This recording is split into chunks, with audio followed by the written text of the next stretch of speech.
আসসালামু আলাইকুম ভাই ব্রাদার্স, কি খবর, কেমন আছেন আপনারা? রিসেন্টলি আমাদের ওয়াইফাই 7 দিয়ে যে ভিডিওটা আপলোড করেছিলাম আমরা, সেটা আপনারা অনেক পছন্দ করেছেন। আমার খুব ভালো লাগছে আসলে বিষয়টা। ভেবেছিলাম ভিডিওটা সুপার ফ্লপ হবে, বাট আপনারা এরকম খুঁটিনাটি ব্যাপার পছন্দ করেন দেখে বেশ ইন্সপায়ার্ড হলাম আমি। সামনে আমরা এইরকম আরও অনেক কন্টেন্ট নিয়ে আসবো। বাই দ্য ওয়ে, ওয়াইফাই 7 নিয়ে আপনাদের মধ্যে অনেক কিউরিওসিটি রয়েছে। আমাদের ভিডিওতে অনেকে আবার সাজেশন চাচ্ছেন যে ওয়াইফাই 7 রাউটার কিনবো, কোনটা কিনবো, এটা কিনলে সুবিধা কি, আইএসপিগুলার কি ওয়াইফাই 7-এর সঙ্গে কোনো রিলেশন আছে কি না, ইত্যাদি ইত্যাদি। সো ভাবলাম যে আমরা একটা রাউটার নিয়ে আপনাদের সঙ্গে আলাপ করি, যাতে করে আপনাদের আমি সুন্দর করে জিনিসটা বোঝাইতেও পারি এবং আপনারা একটা রিকমেন্ডেশন পেয়ে যান, আর আপনার পকেটের উপরে চাপও যেন একটু কম পড়ে। সেই জন্য আমরা নিয়ে এসেছি সম্ভবত বাংলাদেশের সবচাইতে কম দামি ওয়াইফাই 7 রাউটার, কিউডি ব্র্যান্ডের। Presenting QD wifi 7 router, model number হচ্ছে WR3600। কিউডির বাংলাদেশের ডিস্ট্রিবিউটর হচ্ছে গ্লোবাল ব্র্যান্ড পিএলসি। তাদের স্টিকার দেওয়া প্রোডাক্ট যদি আপনি কেনেন তাহলে একদম জেনুইন প্রোডাক্ট পাবেন, এবং এইটার দাম এই মুহূর্তে এক এক জায়গায় এক এক রকম দেখলাম। রিটেল প্রাইস হচ্ছে 8,500 টাকা, বাট বিভিন্ন জায়গায় এটা 8,000 টাকার আশেপাশেও পাওয়া যাচ্ছে।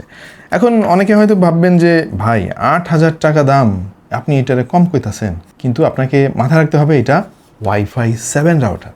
ওয়াইফাই 6-এর সঙ্গে 7-এর কিন্তু অনেক বড় পার্থক্য, যেটা আমাদের ওয়াইফাই 7 নিয়ে করা ভিডিওতে আমরা সুন্দর করে বুঝিয়ে দিয়েছি। যারা ওয়াইফাই 7 নিয়ে জানতে চান আরও বেশি, দেখেননি আমাদের ভিডিওটা, তারা এটা গিয়ে দেখে আসতে পারেন। আচ্ছা, একটু ভূমিকা করে নেই। আমাদের এই কন্টেন্টটা কিন্তু বেশ বড় হবে। হ্যাঁ, দেখেন, বড় ভিডিও বানাতে তো আমাদের কষ্টও বেশি হয়, তাই না? অনেক স্টাডি করা লাগে, অনেক রিসার্চ করা লাগে, কিন্তু আমরা এটা করি আপনাদেরকে ভালো মতো বোঝানোর জন্য। সো একটা প্রোডাক্ট আমি বলে দিলাম যে ভাই এটা সেরা জিনিস, কিনে ফেলেন, হইলে না তো জিনিসটা। আপনার ব্যাপারটা বুঝতে হবে, এই ওয়াইফাই 7 রাউটার আপনার দরকার কিনা সেটা আপনাকে ডিসাইড করতে হবে। এখান থেকে আপনি কোনো প্রফিট পাবেন কিনা ইনভেস্ট করে, সে জিনিসটা না বুঝে আপনি হুট করে আবেগে কিনে ফেললে তো হবে না। সো ভিডিওটা শুরু থেকে শেষ পর্যন্ত মন দিয়ে দেখেন। এই রাউটারটা আপনি কেনেন বা নাই কেনেন, অনেক কিছু জানতে পারবেন, গ্যারান্টি দিচ্ছি। আজকাল ঘরে ঘরে কিন্তু ব্রডব্যান্ড ইন্টারনেট, এবং আমরা অলমোস্ট বলা যায় যে শহরে যারা বাস করি প্রায় সবাই ব্রডব্যান্ড ইন্টারনেট ব্যবহার করি, রাউটার ব্যবহার করি। এখন দিন দিন কিন্তু আমাদের রাউটারগুলোর সঙ্গে বিভিন্ন যন্ত্রপাতি যুক্ত হচ্ছে। একসময় তো শুধু ফোন যুক্ত থাকতো, এখন smart TV, tab, computer, laptop, gaming console, সে সঙ্গে আবার বিভিন্ন ধরনের আইওটি ডিভাইস যেমন smart bulb, smart switch, socket ইত্যাদি ইত্যাদি যুক্ত হচ্ছে। সো বোঝাই যাচ্ছে ধীরে ধীরে আমরা ইন্টারনেটের উপরে এবং এই ব্রডব্যান্ড ইন্টারনেটের উপরে হেভিলি ডিপেন্ডেন্ট হয়ে যাচ্ছি। ঝামেলাটা এখানেই। আমরা যতই অনেক বেশি ডিভাইস রাউটারের সঙ্গে কানেক্ট করতেছি, ট্র্যাডিশনাল রাউটারগুলো কিন্তু এই চাপটা নিতে পারতেছে না, কারণ সেগুলোকে ওইভাবে ডিজাইন করা হয় নাই। যেমন ধরেন, আপনার বাসায় যদি ওয়াইফাই 5 রাউটার থাকে, তাহলে কিন্তু আপনি এত ডিভাইস একসঙ্গে চালাইতে পারবেন না, অনেক গণ্ডগোলের মধ্যে পড়তে হবে। আমি নিজে পড়ছি যেরকম আর কি, আমার এক্সপিরিয়েন্স থেকে বলতেছি। রিসেন্টলি আমি ওয়াইফাই 7-এ সুইচ করেছি, এবং এরপর আমার ম্যাক্সিমাম প্রবলেম কিন্তু সলভ হয়ে গিয়েছে। বাই দ্য ওয়ে, সো এত ডিভাইস ট্র্যাডিশনাল রাউটারের সঙ্গে যদি কানেক্টেড থাকে, তাহলে ফলাফল কি হয়? ল্যাটেন্সি বাড়ে, প্যাকেট লস বাড়ে, কানেকশন স্টেবল থাকে না, নেটওয়ার্ক কনজেশন বাড়ে, বিভিন্ন কারণে আলটিমেটলি যে জিনিসটা হয় আনইউজেবল হয়ে পড়ে ব্রডব্যান্ড ইন্টারনেট। আমরা আইএসপিকে গালিগালাজ করি আর কি, আর আইএসপিকে ফোন করলে তো বলে যে ভাই রাউটারটা রিস্টার্ট দিন, ঠিক হয়ে যাবে। আলটিমেটলি ঠিক হয় না। ঠিক এই সমস্যাগুলো সমাধান করার জন্য নেক্সট জেনারেশনের ওয়াইফাই নিয়ে হাজির হয়েছে ওয়াইফাই 7। এই মুহূর্তে ওয়াইফাই 7 টেকনোলজিটা একটু এক্সপেন্সিভ আছে, অনেক বেশি অ্যাভেলেবেল কিন্তু হয় না। আমরা রিসেন্টলি ওয়াইফাই 7-এর একটা রাউটার কিনেছি প্রায় 25,000 টাকা দিয়ে। সেটার অবশ্য ভিন্ন কারণ আছে এত বেশি দাম হওয়ার পেছনে, ওইটা নিয়ে না হয় আরেকদিন গল্প করব। বাট আমজনতার জন্য খুবই অ্যাফোর্ডেবল একটা ওয়াইফাই 7 রাউটার হচ্ছে কিউডির এই রাউটারটা। ওয়াইফাই 6 যেখানে এফিসিয়েন্সির উপরে ফোকাস করা হয়েছিল, ওয়াইফাই 7-এ কিন্তু efficiency, latency, multi device connection এই সবগুলোকে একদম নেক্সট লেভেলে নিয়ে চলে গিয়েছে। শুরুতে কিউডির এই রাউটারের ডিজাইনটা নিয়ে একটু আলাপ করি। রাউটারটা হাতে নিলেই প্রথমে যেটা বুঝবেন সেটা হলো এটা ফ্ল্যাশি গেমার টাইপ রাউটার না, পারফরমেন্স ফোকাসড, একেবারে সিম্পল ডিজাইন ফলো করেছে কিউডি। এখানে পুরো বডিটা ক্লিন ম্যাট ফিনিশের তৈরি, যেটা ইজিলি ডাস্ট বা ফিঙ্গারপ্রিন্ট ক্যাচ করে না। রাউটারের চারপাশে থাকা 4টা ফিক্সড হাই গেইন অ্যান্টেনা রয়েছে, রয়েছে যেগুলো এটাকে একটা অ্যাগ্রেসিভ লুক দিয়েছে। নিচের দিকে ভালো করে লক্ষ্য করলে দেখবেন যে হিট ম্যানেজমেন্টের জন্য হিট সিঙ্কও দেওয়া আছে। এটার ওভারঅল ফর্ম ফ্যাক্টর খুবই কম্প্যাক্ট, ফলে ডেস্ক সেটআপ বা রুম কর্নারের জন্য ইজিলি এটা ফিট হয়ে যাবে। রাউটারের মধ্যে থেকে গরম বাতাস বের হয়ে যাওয়ার জন্য এর যে ভেন্টিলেশন সিস্টেম সেটাও বেশ স্মার্টলি হ্যান্ডেল করা হয়েছে, ফলে লং টার্ম হেভি লোড যেমন মাল্টিপল ডিভাইস স্ট্রিমিং, ডাউনলোড বা গেমিং এর সময়ও কিন্তু ওভারহিটিং ইস্যু খুব একটা আমরা পাইনি। এখানে বিল্ড কোয়ালিটি একদম প্রিমিয়াম ফ্ল্যাগশিপ লেভেল না হলেও প্রাইস অনুযায়ী যথেষ্ট সলিড আমার কাছে মনে হয়েছে। আর এইটা ওয়াইফাই 7 ক্যাটাগরি রাউটার, তাই ডিজাইনে ফোকাসের চেয়ে স্টেবল ওয়্যারলেস পারফরমেন্সের দিকে বেশি গুরুত্ব দেওয়া হয়েছে। এলইডি ইন্ডিকেটর রয়েছে পাওয়ার, ইন্টারনেট, ওয়ান, ল্যান, 2.4 গিগাহার্টজ, 5 গিগাহার্টজ এর জন্য। পোর্টের অভাব নাই, একটা গিগাবিট ওয়ান পোর্ট রয়েছে, আরও রয়েছে 4টা গিগাবিট ল্যান পোর্ট। হ্যাঁ, গিগাবিট ল্যান পোর্ট, এটা আপনাকে মাথায় রাখতে হবে। এরই আরেকটা বড় ভাই আছে, ওইটা হচ্ছে এইচ মডেলের WR3600H, ওইটাতে আবার 2.5G ওয়ান পোর্ট আছে। দাম কিন্তু আবার বেশি। যাদের 2.5G পোর্ট দরকার তারা ওই মডেলটা নিতে পারেন। বাট আই থিঙ্ক সাধারণ বাসাবাড়ি বা ছোটোখাটো অফিস আদালতের জন্য গিগাবিট এনাফ। এই রাউটারের মধ্যে ব্যবহার করা হয়েছে ব্রডকমের BCM6764 চিপসেট, যেটা একটা 2 GHz quad core ARM Cortex A7 processor. যদিও এটা একেবারে এন্ট্রি লেভেলের ওয়াইফাই 7 প্রসেসর, তারপর বলবো যে প্রাইস অনুযায়ী যথেষ্ট স্ট্রং হার্ডওয়্যার এটাকে বলা সম্ভব। কারণ কম দামি রাউটারগুলোতে সাধারণত দুর্বল চিপসেট থাকে যেগুলো হেভি ট্রাফিক লোডে বটলনেক তৈরি করে, কিন্তু এইটা ওয়াইফাই 7 এর জন্য পারফেক্ট একটা চিপসেট, বিশেষ করে এন্ট্রি লেভেলের রাউটারগুলোর জন্য। 512 MB DDR3L র্যাম রয়েছে এতে, আরও রয়েছে 128 MB ফ্ল্যাশ স্টোরেজ। আমার মনে হয় এই হার্ডওয়্যার সেটআপটা সাইমালটেনিয়াসলি মাল্টিপল কানেকশন হ্যান্ডেল করার জন্য যথেষ্ট। এইবার আসল আলাপে আসি, এটার স্পিড। দেখেন, এই আলাপটা খুবই কমপ্লেক্স। হ্যাঁ, এটার কম্বাইন্ড স্পিড হচ্ছে 3.6 Gbps। এখন আপনি হয়তো বলবেন যে ভাই 3600 Mbps লাইন দিয়ে আমি কি করব? আমার বাসার লাইন তো 50 Mbps, এত স্পিড দিয়ে আমি কি করব? এখানে অনেক আলাপ আছে। আমি খুব বেশি জটিল আলাপে আজকে যাচ্ছি না, আজকে শুধু রাউটারটা নিয়ে আমি আলাপ করব।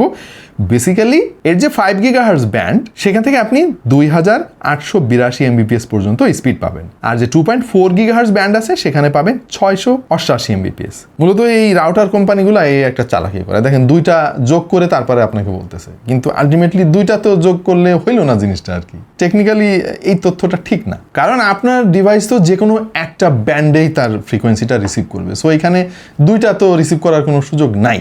বাট ওয়াইফাই 7 এর দারুণ একটা টেকনোলজি আছে, সাইমালটেনিয়াসলি এই 5 GHz এবং 2.4 GHz একই সঙ্গে আপনার ডিভাইস রিসিভ করতে পারে। ওয়াইফাই 5 বা 6 রাউটারগুলোতে আমরা দেখেছি যে এই 2.4 GHz এবং 5 GHz এগুলোর জন্য আলাদা আলাদা SSID তৈরি করার অপশন আছে। অনেকে আবার একই SSID রাখে।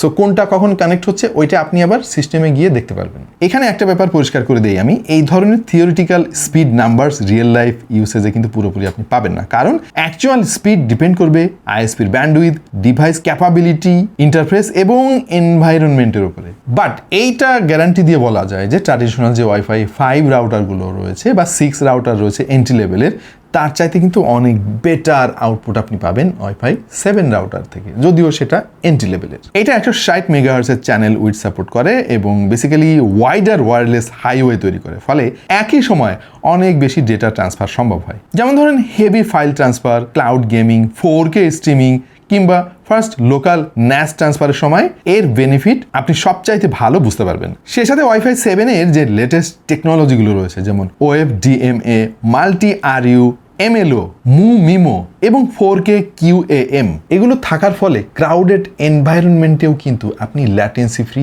স্টেবল এবং এফিসিয়েন্ট ইন্টারনেট এনজয় করতে পারবেন। OFDMA, multi RU, MLO, MIMO, 4K QAM এই টার্মসগুলো ভাই আজকে আর ব্রেকডাউন করলাম না, অলরেডি আমাদের ওয়াইফাই 7 এর কন্টেন্টে করা আছে, আপনারা চাইলে গিয়ে দেখে আসতে পারেন যে কি কারণে আমি এত কনজেশনের মধ্যেও ল্যাটেন্সি ফ্রি ইন্টারনেট পাবো, তাহলে কিছুটা আইডিয়া আপনার পাবেন। আচ্ছা, কিউডি দাবি করছে যে এই রাউটার প্রায় 1400 স্কোয়ার ফিট পর্যন্ত কাভারেজ দিতে পারে। বাস্তবে এই জিনিসটা ডিপেন্ড করে আসলে যে দেয়াল রয়েছে আপনার বাসার মধ্যে, সে দেয়ালের থিকনেস কত, বিল্ডিং এর লেআউট কেমন এবং ওভারঅল ইন্টারফেসের উপরে। তবে মিডিয়াম একটা ফ্ল্যাটের জন্য বা মিডিয়াম একটা বাড়ির জন্য এর একটা রাউটারে কিন্তু যথেষ্ট আপাতত। আরেকটা ভালো খবর হচ্ছে কিউডির এই রাউটারটা মেশ সাপোর্টেড। আপনি আরেকটা রাউটার কিনে এর সঙ্গে ওয়্যারলেসলি কানেকশন দিয়ে দিতে পারবেন। ওইটা দারুণ একটা আলাপ, আমরা ভাবতেছি ওইটা নিয়ে ডেডিকেটেড একটা কন্টেন্ট বানাবো। কিউডি দাবি করতেছে যে এই রাউটারটা 200টা পর্যন্ত ডিভাইস সাইমালটেনিয়াসলি রান করতে পারবে, বাট থিওরিটিক্যালি এটা দাবি অনেক সময় অনেক কোম্পানি করে, প্র্যাকটিক্যালি কিন্তু এত ডিভাইস একসঙ্গে কানেকশন দিলে আপনি মানে এনজয় করতে পারবেন না, অবশ্যই ঝামেলায় পড়বেন। আমার মনে হয় যে একটা বাসাবাড়ির জন্য ধরেন 50টা বা 60টা পর্যন্ত ডিভাইস যদি আপনার থাকে, আইওটি, স্মার্ট টিভি, এটা সেটা দিয়ে ইজিলি এই রাউটারটা হ্যান্ডেল করতে পারবে। এতে যে 4টা এক্সটার্নাল হাই গেইন এন্টিনা রয়েছে তাতে ব্যবহার করা হয়েছে বিম ফর্মিং টেকনোলজি এবং এক্সটার্নাল ফর্ম ইন মডিউল, এটাকে সংক্ষেপে ইপিএ বা এলএনএ বলে। আরও হায়ার স্পিড, লোয়ার ল্যাটেন্সি এবং বেটার কভারেজ প্রোভাইড করে এই এন্টিনাগুলো, বিশেষ করে ডেন্স ইন্টারফেসে থাকা নেটওয়ার্ক পরিস্থিতিতে। খুবই বেসিক কিছু টেস্ট আপনাদেরকে দেখাতে চাই, যেমন স্মার্টফোনে কানেকশন দেওয়ার পরে দেখতে পাচ্ছেন যে ওয়াইফাই 7 এখানে শো করছে, আর কানেকশন স্পিড আমরা পেয়েছি 1441 Mbps। আমাদের ল্যাপটপে কানেকশন স্টাবলিশ করে আমরা 1201 Mbps এর কানেকশন স্পিড পেয়েছি, এবং আমাদের বাসার প্রায় প্রত্যেকটা রুমেই আমরা বেশ ভালোভাবেই এই রাউটারের সিগন্যাল স্ট্রেংথ পেয়েছি। স্পিড টেস্টে আমরা ওবিএস দিয়ে ট্রাই করেছি 915 Mbps পর্যন্ত আমরা পিক ব্যান্ডউইথ পেয়েছি ডাউনলোড স্পিড, আর আপলোড স্পিড পেয়েছি 874 আশেপাশে। এই রাউটারটিতে সিকিউরিটি হিসেবে রয়েছে WPA2 আর WPA3 এবং রয়েছে বিল্ট ইন ভিপিএন সাপোর্ট, যেমন ওয়্যারগার্ড, ওপেন ভিপিএন, জিরো টায়ার, আইপিসেক ইত্যাদি ইত্যাদি। এগুলো অ্যাডভান্সড ইউজারদের জন্য খুব ইউজফুল হতে পারে, বিশেষ করে রিমোট অ্যাক্সেস, প্রাইভেসি অথবা সিকিউরড নেটওয়ার্কিং সেটআপের ক্ষেত্রে। আর বেসিক প্রোটেকশন হিসেবে আছে এসপিআই ফায়ারওয়াল আর ডস প্রোটেকশন। দুইভাবে এই রাউটারটা আপনি কনফিগার করতে পারবেন, কিউডির যে অ্যাপ আছে সেটা দিয়ে অথবা ওয়েব ব্রাউজার দিয়ে। এবং এই রাউটারটা শুধু রাউটার হিসেবেই না, আরও মাল্টিপল মোডেও আপনি ব্যবহার করতে পারবেন, যেমন access point mode, extender mode অথবা WISP মোড ইত্যাদি ইত্যাদি। আর সব থেকে বড় কথা তো বললাম একবার, এটা যেহেতু মেশ রাউটার, আপনার বাড়ির সাইজ যদি অনেক বড় হয়, এর সঙ্গে আরও একটা কিউডি রাউটার কানেক্ট করে আপনি হোম মেশ টেকনোলজিতে যেতে পারবেন। খুবই ইন্টারেস্টিং জিনিসটা নিয়ে ডেডিকেটেড কন্টেন্ট কারা কারা চান একটু কমেন্টে জানান, আমরা এটা নিয়ে আলাপ করবো আপনাদের বোঝার জন্য। আর প্যারেন্টাল কন্ট্রোলেরও কোনো অভাব নাই, কিন্তু আপনি এর যে ইন্টারফেস রয়েছে মোবাইলের অ্যাপ বা ব্রাউজার, সেখান থেকে আপনি বিভিন্ন ধরনের ওয়েবসাইট ব্লক করতে পারবেন, ইউজার আপনি মনিটর করতে পারবেন, কোন ইউজার কত স্পিড ব্যবহার করতেছে, আপনি টাইমারও সেট করে দিতে পারবেন, আরও অনেক অপশন আছে। আচ্ছা, এই রাউটারের কিছু লিমিটেশনের কথা বলি। ওয়াইফাই 7 কিন্তু 320 মেগাহার্টজ পর্যন্ত সাপোর্ট করে, বাট এইটা 160 মেগাহার্টজ পর্যন্ত সাপোর্ট করে। এইটা এই সিপিইউর একটা লিমিটেশন, এই সিপিইউতে এর চাইতে বেশি সাপোর্ট করে না। বিল্ড কোয়ালিটিটা টু বি ভেরি অনেস্ট দেখে 8,000 টাকার রাউটার মনে হচ্ছে না আর কি, এটা আরও ভালো হইতে পারতো, এটা আমার পার্সোনাল ওপিনিয়ন। বাট অনেকেই আছেন যে রাউটার একবার কিনে বাসায় কোথাও সেট আপ করে ওইভাবে রেখে দেন, বছরে একবার হয়তো দেখতে যান বা না যান ধুলো মোছার জন্য। তো ডিজাইন অনেক সময় কারো কারোর জন্য ম্যাটার করে না। আচ্ছা, তো ফাইনালি আমরা যেটা বলতে পারি, যারা ওয়াইফাই 7-এ শিফট হতে চাচ্ছেন বেটার ল্যাটেন্সি এনজয় করার জন্য, স্টেবল কানেকশন, এবং আপনার বাসায় যদি অনেক বেশি আইওটি ডিভাইস থাকে, নর্মাল ওয়াইফাই 5 বা ওয়াইফাই 6 রাউটারগুলো হ্যান্ডেল করতে পারতেছে না আমার মতো, তাহলে আপনি পকেটের ওপরে চাপ কমানোর জন্য এই রাউটারটা সিলেক্ট করতে পারেন। ওয়াইফাই 7-এর আরও অনেক এক্সপেন্সিভ রাউটার আছে, আই গেস হোম ইউজারদের জন্য ওইসব রাউটারের কোনো প্রয়োজন নেই। মানে বেশি টাকার রাউটার মানেই যে ভালো, ব্যাপারটা ওইটা না, কিন্তু আপনাকে বুঝে শুনে কিনতে হবে আর কি। কম্পিউটার কেনার মতো, কম্পিউটার তো জিনিস একটা না, ওর মধ্যে নানা রকম ব্যাপার স্যাপার থাকে। আপনার ইউজ কেস সিনারিওর উপরে ডিপেন্ড করে আপনাকে প্রোডাক্টটা পারচেস করতে হবে। সো আমার মনে হয় যারা রিলায়েবল একটা ব্র্যান্ডের ওয়াইফাই 7 রাউটার কিনতে চাচ্ছেন, ওয়াইফাই 6 থেকে শিফট করবেন, তাদের জন্য তো ডেফিনেটলি এই রাউটার রিকমেন্ডেড। এবং যারা নতুন করে ব্রডব্যান্ড কানেকশন নিচ্ছেন বাসায়, আপনার রাউটার নাই টোটালি, আমার মনে হয় ওয়াইফাই 7 দিয়ে আপনার শুরু করা উচিত। তাহলে আপনি ভুলে যাবেন বা জানতেও পারবেন না যে ওয়াইফাই 5 বা 6 আমরা যারা ইউজ করতাম তারা কী কী জিনিস মিস করতাম। প্রাইস অনুযায়ী সারপ্রাইজিংলি এই জিনিসটা খুবই কম্পিটিটিভ এবং রিকমেন্ড করার মতো একটা প্রোডাক্ট।